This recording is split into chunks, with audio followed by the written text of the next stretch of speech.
Good afternoon, everyone, on this rearranged podcast, Separated by Water. My name is Colin Campbell. I'm a Spurs season ticket holder for my sins, and I reside in Drumahoe, Northern Ireland. My colleague's Paul. Paul, how are you? I'm good, guys. Thank you very much. Apologies for not being with you on Tuesday night. Once again, we had a matter that was beyond my control and we couldn't be here. But we're here now. We'll do this and we'll be back to our normal schedule again on Tuesday night. Joining us today is Anthony Monaghan. Hi, Anthony. How are you? Good afternoon.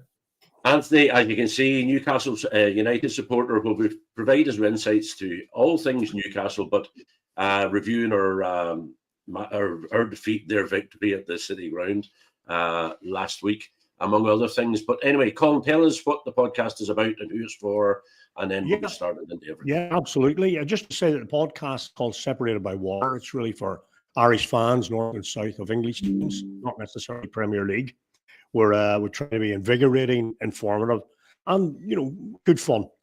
We really want you to join in, either through comments during the podcast itself, or to offer to come on to the show to be a guest speaker for your team or whatever. Any form, we really want to see you. So without further ado, we'll move on. Paul Puzzler, we have a puzzler in what's going to be a Nottingham Forest themed show, I think, as well. Yeah. So yeah, give us the puzzler. And just before we go into the puzzler, if anybody wants to join us in the comments section, if you want to like and share, and if you haven't already subscribed to your channel, please do so. Puzzler, known as the Spider, I played 400 games for Forest. I won 30 caps for England, scoring twice, and I was sold to Arsenal and had a spell at Man United and Sheffield Wednesday, and went on to management as well. I can give you multiple choice answers in a few minutes if there's no comments come in. Who am I? Who am I? Well, quite a lot of info there, yeah. Known as the Spider. I don't know, of course, but the Spider, I'm not sure. But I have an interesting story about him. Brian Clough. I'll give you a clue. He's a black player, and he was faced with a lot of racism, and Brian Clough dealt with him in a very, very strange but opportune way at the end. I'll tell you the story at the end. It's a great story. Okay. I heard the guy saying it himself before, So what's next? I'll put the puzzle back up again in a minute. Okay. View of the weekend. It's last week. The weekend, not this weekend. Obviously, last weekend's results and emerging issues. There was the small matter of the encounter at the City Ground between Forest and Newcastle. Anthony, do you want to take it away? What happened? Good or bad? Happy Bunny? Oh, very happy with the result. Not terribly pleased with the first half. I don't think there was a lot of optimism with us going into the game. I mean, Forest are flying high in the table, and quite rightly so. They've had some great results and some great performances. And on the flip side, our season didn't start off very well. Some very lackluster performances and some drop points and games that should have been winnable, and we laboured through them, and I ended up with a draw or worse. And the first half kind of went as everybody thought it went. Forest dominated the game. They were very good value for the goal and taking the lead into half time. But Newcastle showed some character, showed some strength and guile, and Eddie Howe made some early changes, which is good to see. When things aren't going right for you, why wait until the 80th minute to make your changes? I think he made some subs in the early 60th minute, something like that, and they changed the game. And it's great to see not only the Newcastle, the tactics can shift and change according to the situation that they're in, but they've also got some talent to bring off the bench, which is something we haven't had for a long time. Harvey Barnes comes on, changes the game. No, fantastic to see.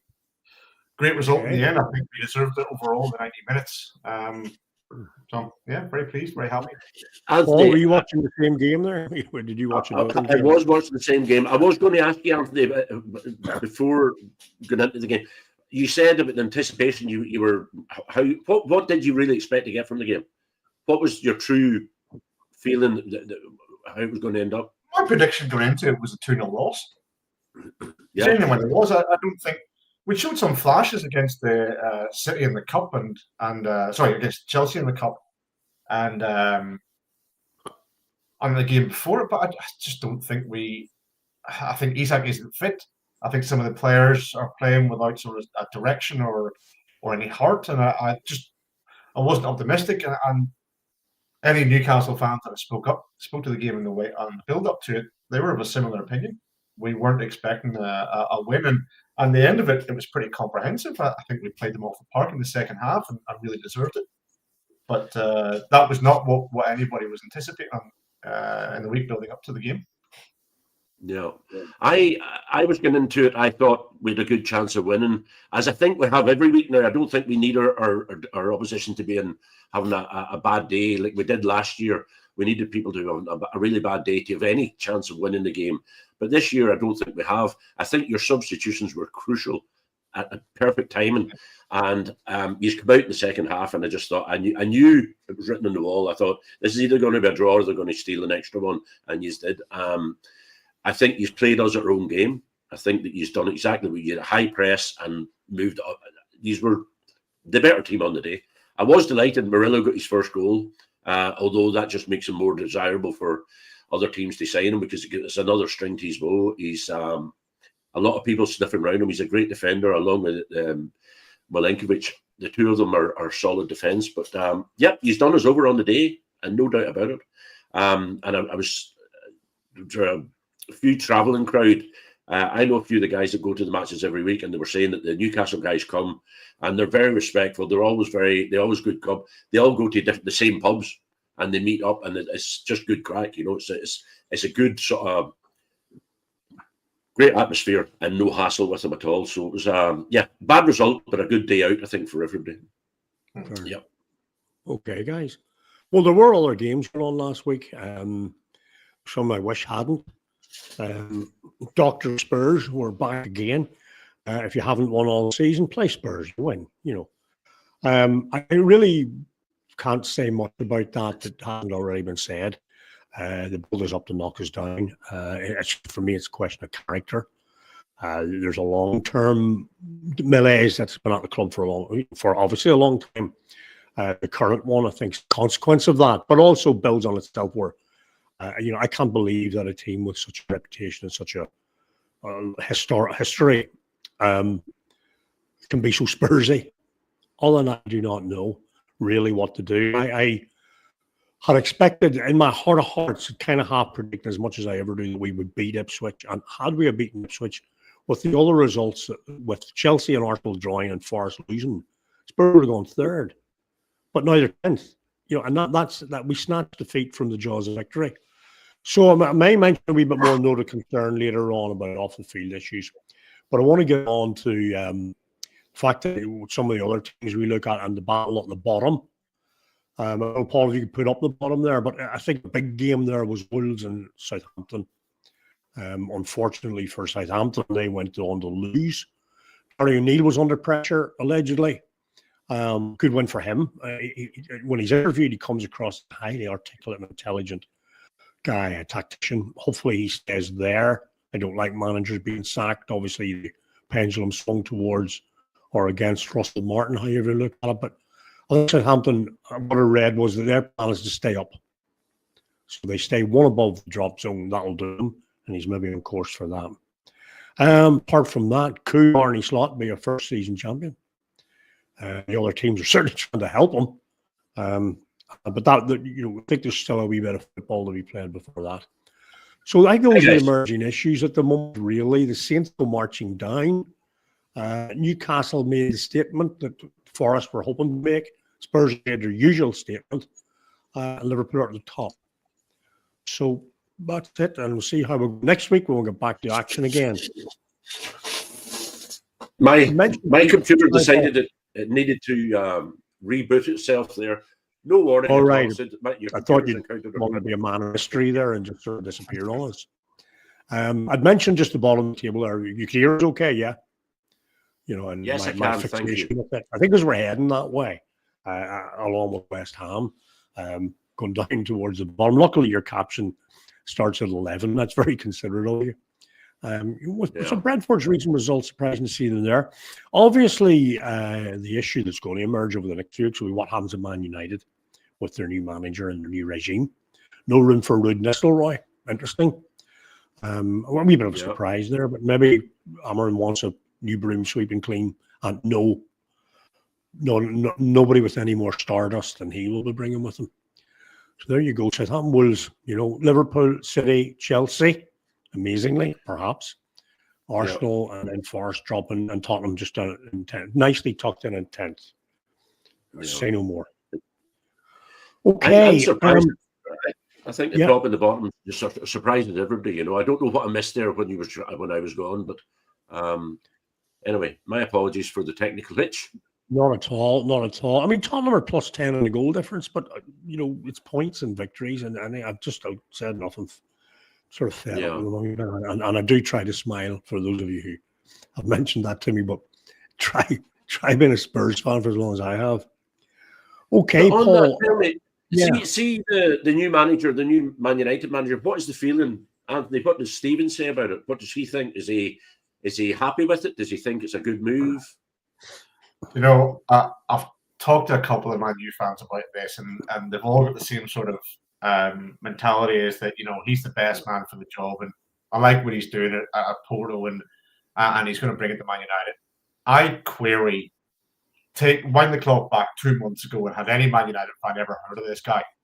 Because I don't think that they have. As soon as Sky Sports started mentioning him, everybody's a bloody expert on him, but I'm not so sure.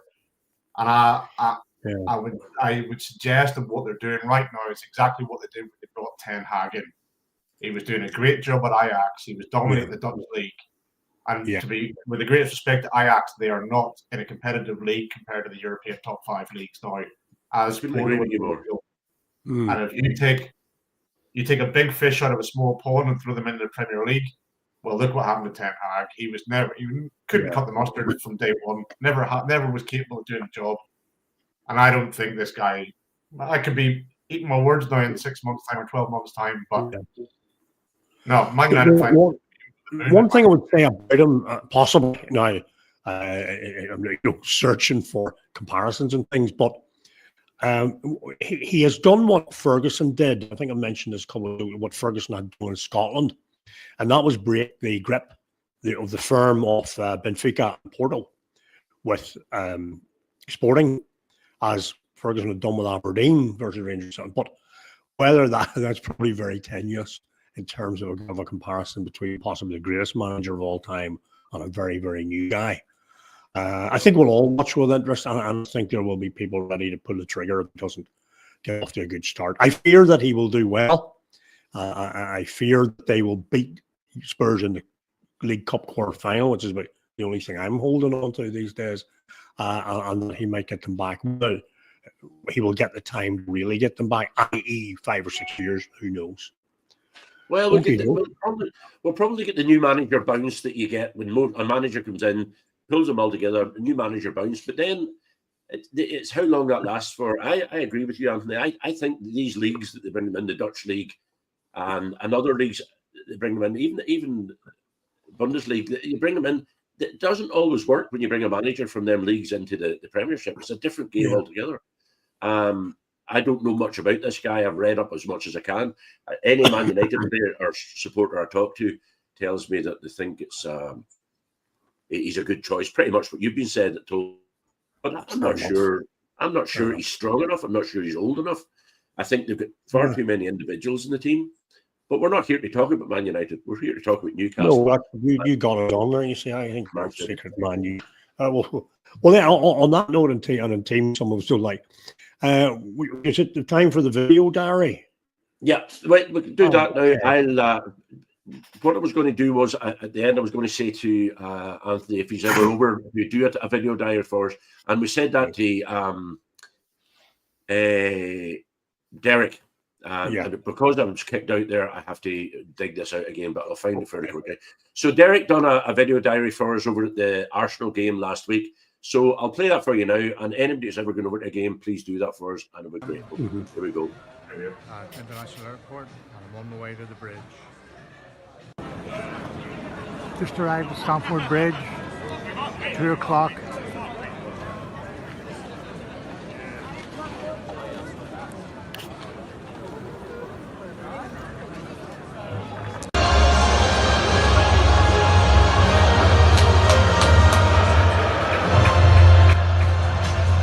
Lest we forget,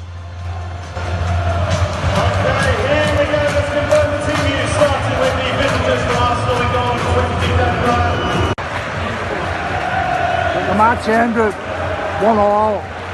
As a Chelsea fan, I'm delighted. Arsenal with a better team from start to finish, but we'll take a point. On to the next one. There we go. Good result for them. In fairness, I think Arsenal were much better side in the second half. So fair play to him. And thanks for doing that, Derek. That was brilliant. I love to see the seating positions in the same with yours, Colin, whenever you were at the... Yeah, he seems very high up there, you know. Yeah, great view. Centre line almost, you know, very good. He was saying that the ticket quite costly. I remember when he was on. It's like a special area, you know, but fair play to him. And no, it was interesting to see the ground outside as well. Okay, very, very good. Let's start picking Anthony's brain. Well, yeah. Brings us nicely now to the feature with Anthony, our VIP guest. Newcastle United. With Emerald Eye in mind, it was the home of such greats as Ian McFall and Tommy Cassidy from the North. In more recent years, Shay Given and Damien Duff, all of whom played a number of internationals for their respective countries. I would think would be considered Newcastle greats. I think Ian McFall even managed the club for a while, many years ago. Certainly involved. He was caretaker just after Jack Sarton left. Yeah. So, yeah, I mean, there is good connection between Ireland and Newcastle, which is good to see. Even at Newcastle on the east side, you know, often the north, the west side, we get more Irish action. Good for them. Okay, Anthony, good to see you. The usual start. Okay, why Newcastle? Do you know, when I was growing up, born in '84, so kind of mid-90s, when I'm getting interested in football in a bigger way, and Newcastle were one of the best teams. They were certainly the most attractive to watch. I mean, the nickname of Keegan's team in the mid-90s is the Entertainers. And that's just not from the Geordies. That's from English football fans of that era. They were the best team in terms to watch. They didn't win anything, unfortunately. They came as close as you could get without winning anything. But they were entertaining. Yeah, they were great to watch. They were great to follow. And they stole my heart whenever I was as a kid. And it's been ever since that I've been a Newcastle fan. Okay, excellent. Yeah. And what the trophy wise, you said they haven't won a trophy. How much like a trophy how much would it mean to them if they got a trophy? Like, would it cement things for you? It would mean everything, Paul. The Carabao Cup, I know a lot of teams would scoff at it or turn their nose up at it. Like, who cares? I tell you what, for the people of Newcastle, it would mean the world to them. Given that what we've been through in the last kind of 20 years under Ashley's reign with the relegations and the disappointment and the lackluster performances and the lack of any heart or identity with the club and which diffuses into the city and the people here. No, having something to celebrate, having something to put in the cabinet or something to cheer on would have just been magnificent. And that season that we had with it qualifying for the Champions League, and we went through a very tough cup run that year. We beat City, Chelsea. We nearly beat Man U in the final. But we got there on merit. It wasn't as if we got there through an easy run or playing lesser teams. I don't think anybody in black and white's expecting us to win the Champions League or the Premier League anytime soon. But you know, the Carabao Cup or even an FA Cup, that would mean everything to a Geordie. Absolutely. Yeah, I understand that. I know you're feeling. You mentioned there the regime. You mentioned the Ashley regime, the unloved, unmissed Ashley regime. I acknowledge. Are you happy with the new regime? Is it stable? Yeah. I mean, I think it's absolutely stable. Yeah. Although, having said that, you don't know how quickly some people might get bored with and just jump ship. You know, I mean, I think on reflection, the amount of time that Abramovich spent on Chelsea, that was surprising. He just thought he would have got bored of that and moved on. And we've seen a few billionaires involved, but no, I genuinely think Newcastle, the owners are in it for the long term, and it's not just the PIF. But you look at Jamie Rubin and his financial vehicle and his family and company. They do a lot of development in around the city centre. It's not just the Newcastle FC for them; it's Newcastle City. And I genuinely think they're in for the long term, and in that case, then we're definitely stable. We're not in any financial difficulties in terms of the backing of the club, but then you go into the FFP and PSR rules now. It's not about how much money your owners have; it's how much revenue you can generate. Yeah. Therefore, it comes into the sponsorship deals that they can get. No doubt, this case that Man City have brought forward about self-sponsorship with the owners. I mean, if the PIF can build an airline and give Newcastle £1 billion a year in terms of shirt sponsorship and build this £1 billion stadium, the revenues will go through the roof. Then we can start to spend money. At the minute, or the legacy of what Ashley left us with, the sponsorship deals were worth pittance. They were all for his other companies, Castori and Sports Direct. He left Newcastle with so little, not just in terms of assets and money in the bank, but just the revenue stream was so poor that there's so little to build on now in terms of adhering to the current rules and regulations for financial fair play. So it's a long road. I think we'll get there, and I definitely think that we're happy and stable. Yeah, I think you could draw parallels between Forest and Newcastle in that sector, the financial side. We've had a load of bad owners who have ripped the club off, disappeared with their pockets full. I suppose that happened to Spurs as well, Colin. But I think now we've got somebody in who wants to develop the club, wants to develop the city, wants to build a new stadium, is there for the stay. He's got an interest in owning football clubs. But again, as you say, the Abramovich days, they're gone. And maybe it's right they're gone, but I'm not sure that this is going to be sustainable the way they're doing things.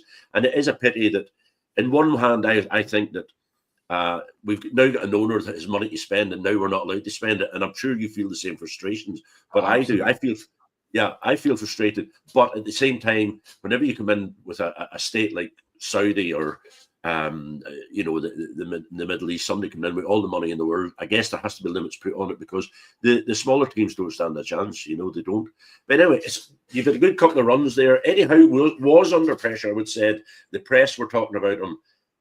Was he under pressure? And do you think in reality was he under pressure? And do you think? No. I don't think so. I mean, not only has he proven himself to be a great tactician and developer of the way the club play on the pitch, but you look at some of the turnaround in some of the players that we've had over the last 2.5 years since he's joined. I mean, look at Joe Linden. He was an absolute joke of a player 3 years ago. We signed him as a striker for 40 million from Hoffenheim. I think he'd scored 2 or 3 goals in the previous season in the Bundesliga. He scored nothing for us. And within about 2 months, 3 months, I think, of Eddie Howe joining, he brings him back in the midfield, and all of a sudden he's a wrecking ball. He's destroying teams. He's owning that area of the pitch, and he's now one of the first names on the Brazilian national team. He's done that with a few other players, not just Joe Linden, but what he's done to develop the players that he's got, as well as bring in the talent that he's got, and work with them and turn them into a team that not only defends from the front but also can sit back. We're so much of a multifaceted team now because of what Eddie Howe has done with the limited pool of players that he's had. I think he's built up so much good grace and so much stock with the Newcastle fans and the people of the city that I don't think they could let him go unless we were in dire straits. And what were we, 7-8 games into the season sitting mid-table? I don't think we're anywhere near the level of being under pressure or on his way out. But also, I'll turn that to the flip side then. Who else do you want to bring in? Well, that's what everyone says. There's some big names that would come to Newcastle, the likes of your Ancelotti's or Xabi Alonso's or someone like Luis Enrique. But Eddie Howe's our man, definitely. I think you hit the nail on the head with Eddie Howe. It sort of appeals to me is that he has made some players better. There are certain managers, probably Ancelotti, are good at handling elite star names and mollycoddling them and getting the best out of them. But he may flounder a bit more like he did at Everton, perhaps. I think Howe, both being English and from the British sides, which I like. He's proven himself. He's changed tactics. He's changed games with substitutions. He had probably the first great season and then a poor season. Maybe that's where this issue about pressure was coming. Would your owners want to pull the trigger? But they've had the sense, and that's what I say to people, have the sense to hold on a bit, good luck to them. In what areas of the pitch would you, do you think the team needs improvement? Having said all these nice things. I think our starting 11 and maybe plus one or two. So let's look at the team that we played against Forest. I think that starting 11, we're really only missing one player of our first 11, and that'll be Sven Botman, who's been out injured for the last few months.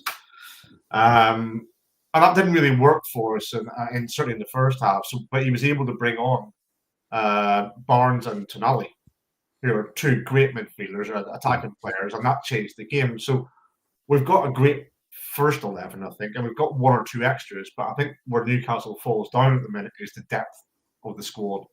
Because if you take away those 11, starting 11, and the two that come on as subs, after that, we're scraping the barrel. There are players there that wouldn't get into any other team in the top half of the Premier League, either as it sits now or as you would expect it to be at the end of the season. So I don't think there's any problem areas in that team. I mean, our two fullbacks are played fantastically well the last couple of weeks. Our front three would scare anybody when they're fit. And our midfield are able to dominate games and hold their own against any team in the Premier League.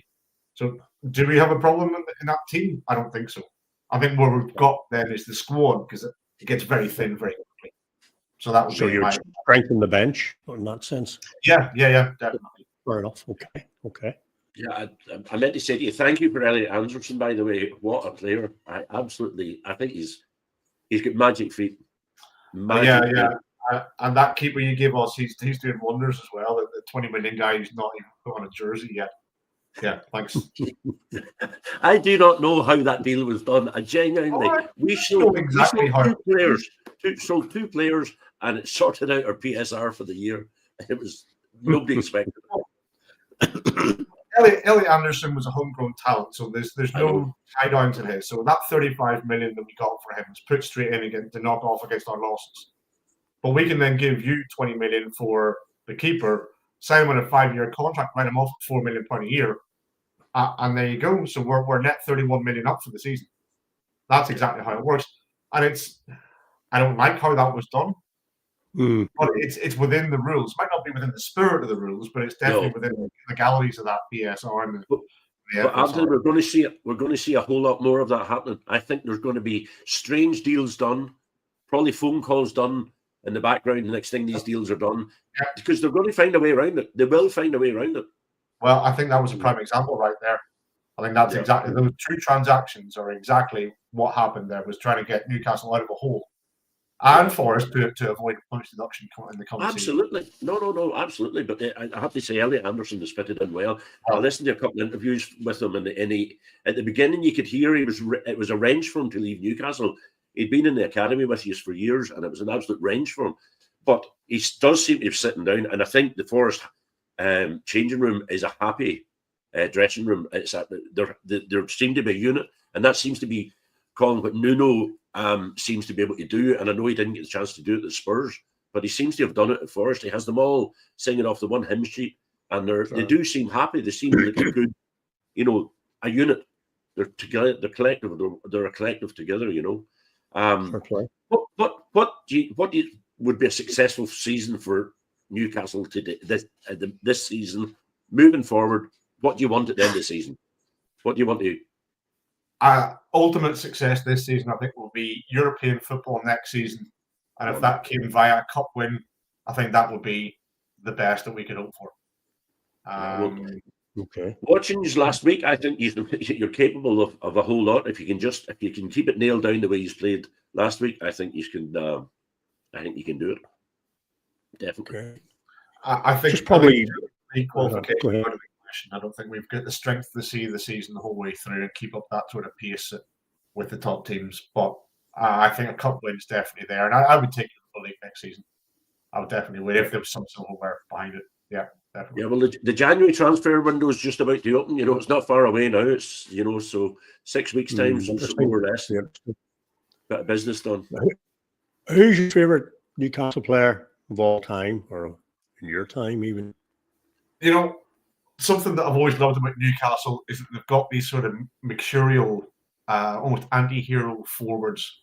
And most recently, Alan Saint-Maximin. Wonderful to watch. Crazy footballer. Never really produced anything, but it was fun. But going back over the past maybe 20, 30 years, they had the likes of Lauren Robert, Hatem Ben Arfa, they had David Ginola. Wonderful football to watch. Yeah. But I think my favourite would be Stephen Spade. And he was the mid to late 90s, Mr. Rubber Legs himself, as we called him. It was often referred to like he confused defenders so easily because he didn't even know what he was going to do himself next. Never mind the defenders being able to know. And his crowning glory, he scored a hat trick against Barcelona in the Champions League. 3-2. I remember it. Wonderful footballer, great to watch, and he was. Whenever I was playing football on the playground, he was the player whose name you would shout when you had the ball. Oh, it's a spree! It's a spree! Oh. No, wonderful to watch. He was my favourite, definitely. Okay, thank you. I'm going to turn my light on here. Give me a second, please. Yeah, do that, Paul. It's got a bit dark. Do you want to see the Black Cats come up? Do you want Sunderland to come up? And also, have you ever experienced the derby, Newcastle Sunderland derby? I've not been at a derby game. No, I did accidentally one time get a metro train through Sunderland wearing a Newcastle shirt, and I didn't really ever believe how much hostility there was between the Black Cats and the Geordies until I did that by mistake, and never again. Do you want to see them come up? No, of course not. Not really. But on the flip side, whatever makes the Premier League stronger and more competitive. If they come up and they make it, they've got the finance, the revenue stream, and the players to make a good stab at survival and give all the teams in the Premier League a good game, then yeah, so be it. It's better for everybody. What you don't want to see is teams coming up with a weak squad and no finance to improve, and then go straight back down again. And I think we've got a couple of contenders this season. It doesn't do anybody any favors. So whoever's stronger and better for the league, then that's what I want to see. Stay up. Yeah. Yeah. Okay. Interesting. Thanks. Thanks for that. It's very interesting insight to Newcastle. I think people of our age, I know there's some great distance between us, but I remember those years. I can even remember the Newcastle winning a trophy in 1969. It was Fairs Cup. Yes, Bobby Moncur, Joe Harvey was the manager, and Wyn Davis was up front, a Welsh centre forward. No, I think in one of as you said, Newcastle one of those teams that are hard to dislike unless you're a Black Cat, I suppose. Okay, Anthony, thank you for that. Thanks, buddy. I think, Paul, when we talked about the content for this episode, I think, to be honest, we had probably both anticipated a Nottingham Forest win against Newcastle. I can't lie.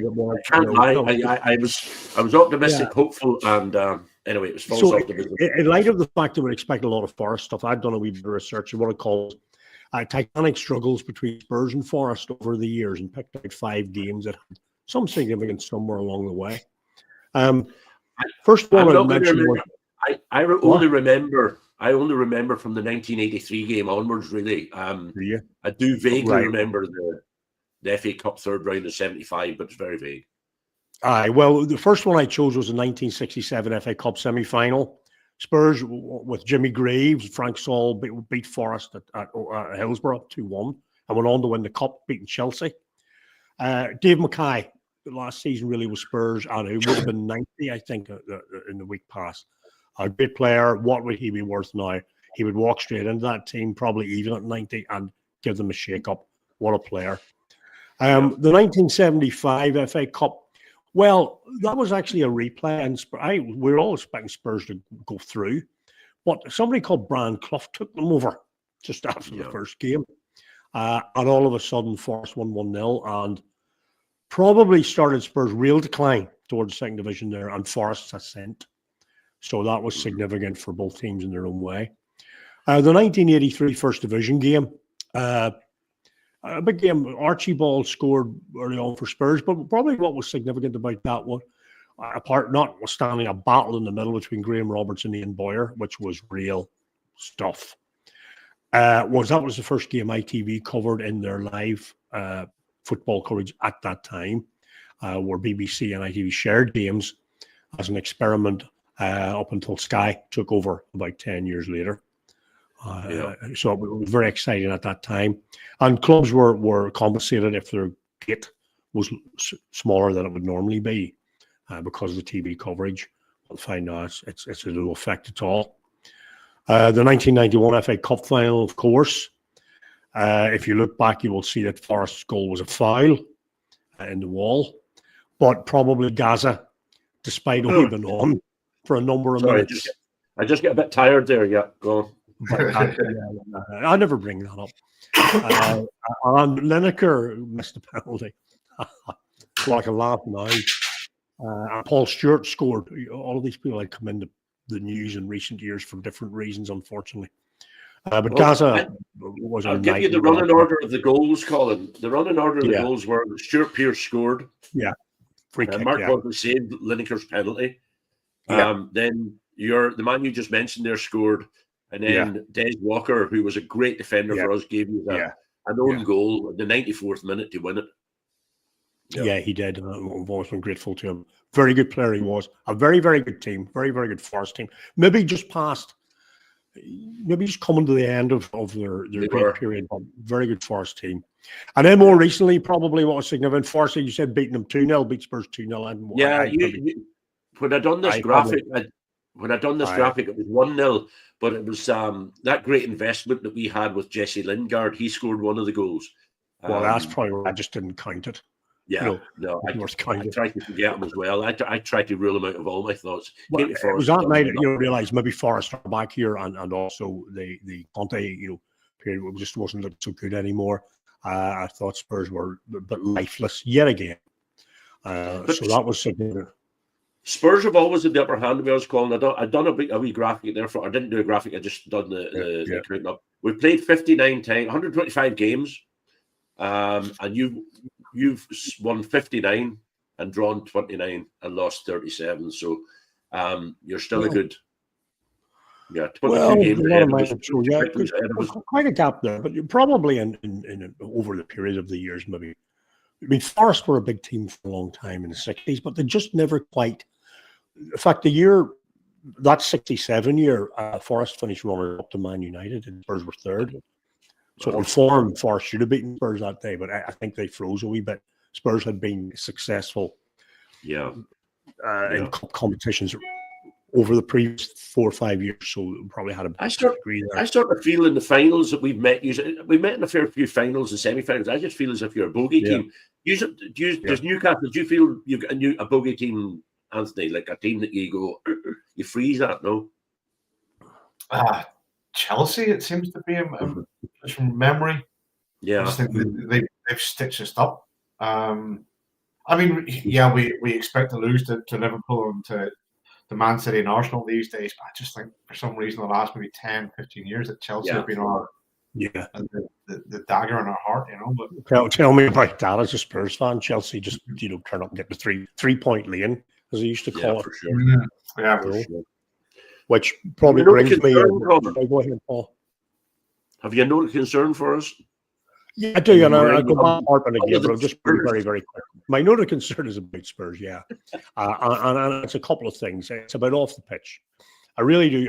The only sense I can make of this is that the company are fattening them up for a sale.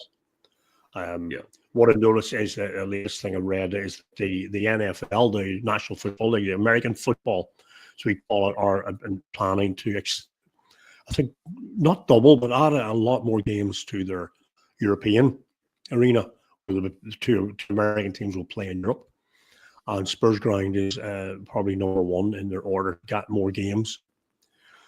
And what's bad about that? Well, it's about emphasis. Where is the money going? It's not going on the pitch. I think Spurs buy well and sell well and all that, but not at the level they really should. I've said before, £250 players does not £100 million player make 250 million. Does not make one 100 million player, and we just fall short time and time again. If you looked at the semi-finals and finals that Spurs have been in the last 20 years, you would wonder what's going on. And I just, my concern is that this terrible Spursy affliction will continue until somebody buys the club in order to win things, and not build. I mean, whenever we're talking there about we're maybe looking for an investor, a junior investor, because we have a few projects we want to, in mind. They are probably the apartment block they want to build and the walkway through to the overland train station, probably taking the players' arms out by the roots on their way. I don't think it's about winning the Champions League or anything like that. And that breaks my heart. It just dawned on me that at my age, I've seen so little. I've watched everyone else happy and winning things. I've just seen so little for my investment of emotion and money, So that's my note of concern, and I'm gonna leave it. Is this a Levy out speech? Is it? Is this? Are you saying you want Levy to go? Well, I've already played that tune. It's probably one of my greatest hits. It's all of my, if you're not interested in winning trophies, please leave. Yeah, and go and do something else. Another fear I have is that Tottenham will become Tottenham Entertainment or something like that, and the football team will only be a part of it, and at some stage they'll end up paying rent to play there, or they'll be hawked out and play exhibition matches in Korea and the US. All things that are for somebody of my generation terrible, So there we are. Yeah. And I promise not to be waffling on. I mean, I do worry next week, genuinely, that City will come back with a bang and score about 6. And we won't. Wait and see. Wait and see. Well, we'll have to. Surprised. Yeah, we might be looking at guest co-presenter the following week. Anyway, which takes us not so nicely on to any previews for next week. Then any? Yeah, I'll put this up and let's talk about our own clubs if you want. I've talked about mine. Enough said. Anthony, West Ham on Monday evening. How are you? You optimistic there? I am pretty confident there. I'm pretty optimistic. Yeah, I think if we can take some of what we've played in the last couple of games, I think the atmosphere at St James's against an underperforming West Ham team, they don't seem to have much about them these days. I think the crowd will play a major part in that one. The players will be disinterested travelling up all that way for a cold and will be guaranteed to be a cold night in Newcastle. Like I think we should have that one. I think it's 3 points. Yeah, I think so too. Colin? My team, well, I've already predicted. Yeah, you've already said, yeah. I have a feeling that it could be City 6, Spurs 1, and Spurs will score the 7th goal in the match, Sorry, I'm just that way. I'm not, well, doom and gloom, blah, blah, blah. I mean, I'm on here to give an objective view, which is based probably on subjective emotional feelings as well, obviously. I think big games there. I think Ipswich Man United will be very, very interesting given Ipswich's recent victory. And the bounce that you talked about, Paul, will it be achieved or not? Although there, Bournemouth Brighton could be an excellent game of football. Yep. 2 very, very overperforming teams with good managers. Yeah, well, I have to say that Forest, I think we're going to weigh pretty much the same. I was at a wedding there on Friday, or the after the wedding on Friday evening, and there was an Arsenal fan come over to me and he says, "We're going to turn you over next week. We're going to tear you a new one." And I said, "Yeah, possibly." But I think Arsenal should be very disappointed with themselves where they're sitting at the minute. 9 points off where they are. Have they been found out? I think it's probably too early. We'll talk about that maybe at Christmas time or Boxing Day, Stephen's Day, see where they are then. But Forest could. Our away record is good. The likelihood is we're going to go away and get a beating, but you never know. Hopefully not. I think I'm going to predict a draw. Okay. I think if Forest. I'm not going to react to it like the last time. No. Sorry, Anthony, what we said. Sorry. If Forest weren't playing the way they did it against Newcastle in the first half, then they've got a good shot. Yeah. And then they could give a good, honest game with that one. If they sit back and try and defend the whole game, no, they're going to get battered. Arsenal take them apart. But if they go for it, they've got a puncher's chance. Yeah, I hope Okay, so. we're quite aware that at 5 o'clock, Ireland and England are kicking Yeah, off. exactly. Paul, Come on, we'll come Ireland. to your puzzler. Can you give us the The answer? puzzler, it was we had 0 comments tonight, so Sunday's not a great day for this. But anyway, we Okay. just didn't want to. The answer was Viv Anderson, and I just want to tell you a quick story about Viv Anderson. Whenever he was playing for Forest in 1978, he just come back at senior level, and he was faced with racial abuse. And Brian Clough said to him at half-time, "Go out there and get me 2 pears and a banana." And he went out and scored a goal. And that was Cloughy. Cloughy, being Cloughy, that was exactly what he done, wasn't it? He was just he dealt with things in a different way. Yeah, Viv Anderson, he was a fantastic player for Forest. I think he had a great record everywhere he went, to be honest. Yeah. I didn't know him. I don't remember him at United, but I read up on it, and he was. He played there. Played for a while. I I think he was a good player and a very gentleman, very articulate, Yes. very winning in his ways. Yeah. And an excellent representative of football. For sure. For sure. Anthony, thank you very much for coming on. I'll just tell you, on Tuesday night, we have 2 Liverpool supporters from Donegal. I know them both personally, and they're devout supporters. Looking forward to having them on. And the following week, we're going to have a Leeds United supporter on, Michael Crooks. He's going to come on with us as well. So it's great. It's great that we're getting contributors from all these different teams. And we look forward to having you back again, Anthony. And thank you very much. You're very honest, very frank, and very informative. Yeah. Thank you. Oh, Thank you. Thanks for having me, and I'll make sure to get you a diary for the next game I get to. Brilliant. That would be great. That would be brilliant. Thank you. Yeah. Brilliant. Okay. I have nothing else, Colin. Thank you very much. From me. Apologies once again for not being here on Tuesday night.